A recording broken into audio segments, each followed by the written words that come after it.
Brigitte Lahaie, Sud Radio, le sexe au conseil.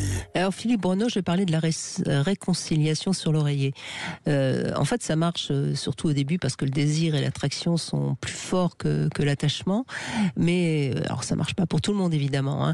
Et je trouve que c'est souvent les amants qui se réconcilient sur l'oreiller, parce qu'ils ne forment pas réellement un couple. Ils sont dans une sexualité de rapport de force, comme si l'excitation pouvait provenir de l'agressivité ou de la peur de perdre l'autre. Et on le voit dans des couples d'amants qui parfois se réconcilient sur l'oreiller, etc. En fait, on s'offre à son partenaire pour se faire pardonner d'avoir, osé, lui avoir résisté, s'être imposé, bref. Et puis donc, on va jouir et on se retrouve en paix.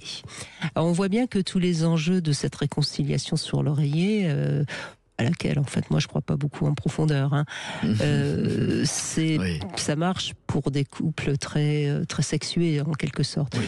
Alors que dans les couples, on va dire, traditionnels, je conseillerais plutôt une bonne communication, une capacité à se dire pardon, à arriver à vraiment faire le point.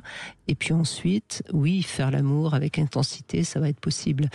Mais je crois, et je ne sais pas ce que vous en pensez, j'ai beaucoup réfléchi à cette phrase, la réconciliation sur l'oreiller. Je me demande si c'est pas ce que ça veut dire plutôt, c'est qu'en fait la sexualité, ça sert à effacer tous les petits tracas du quotidien. On se retrouve charnellement et du coup on oublie qu'il a pas fermé le tube de dentifrice, on oublie qu'elle a un peu raté la mayonnaise alors que même notre mère elle l'a réussissé, et que finalement c'est de faire l'amour qui permet d'effacer les petits tracas du quotidien. C'est peut-être vrai, ça le sens de cette phrase. Ça me paraît une bonne interprétation du terme, parce que tout le monde connaît le terme réconciliation sur l'oreiller.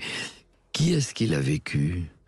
Parce que réconciliation, ça veut dire, d'abord, vous l'avez bien dit, qu'on est en capacité de s'exciter mutuellement, d'arriver à une sexualité épanouissante. Mais s'il y a réconciliation, c'est qu'il y avait éloignement.